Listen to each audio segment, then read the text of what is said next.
ಸರ್ಕಾರಿ ಹಿರಿಯ ಪ್ರಾಥಮಿಕ ಶಾಲೆ ಅಂಚಿನ 3 ದಿನಗಳ ಓದು ಕಾರ್ಯಕ್ರಮ. 3ನೇ ವಾರದ ಚಟುವಟಿಕೆ ಕವನ ಓದುವುದು. ದಿನಾಂಕ 19 ತಿಂಗಳ 11 ಇಸ್ವಿ 2024.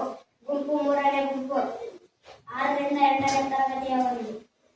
ಪಿ ಲಂಕೇಶ್ ಅವರು ರಚಿಸಿರುವ ಅವ್ವ ಎಂಬ ಕವನ ವಾಚನ ಮಾಡುತ್ತಿದ್ದೇನೆ. ಅವ್ವ, ನನ್ನವ್ವ ಫಲವತ್ತಾದ ಕಪ್ಪು ನೆಲ, ಅಲ್ಲಿ ಹಸಿರು ಪತ್ರದ ಹಲವು, ಬಿಳಿಯ ಹೂವು ಹಬ್ಬ, ಸುಟ್ಟಷ್ಟು ಕಸುವು ನೊಂದಷ್ಟು ಹೂವಣ್ಣು, ಮಕ್ಕಳೊದ್ದರು ಅವಳ ಅಂಗಾಂಗ ಪುಲಕ, ಒತ್ತ ಬುಟ್ಟಿಯ ಇಟ್ಟು ನರಳಿ ಎದೆ ಮುಚ್ಚಿದಳು ತೆರೆಯದಂತ. ಮಸಿದ ಗಾಳಿ ಪಕ್ಕ ಪಡೆಯುತ್ತಿತ್ತು ಸಹಜ ಪ್ರಾಸ, ಮಿಂಚಿ ಮಾಯವಾಗುತ್ತಿತ್ತು ಒಂದು ಮಂದಹಾಸ. ಕವಿ ಜಿ.ಎಸ್. ಶಿವರುದ್ರಪ್ಪ ಅವರು ರಚಿಸಿರುವ ನನ್ನ ಹಣತೆ ಎಂಬ ಕವಿತೆಯನ್ನು ವಾಚನ ಮಾಡುತ್ತಿದ್ದೇನೆ.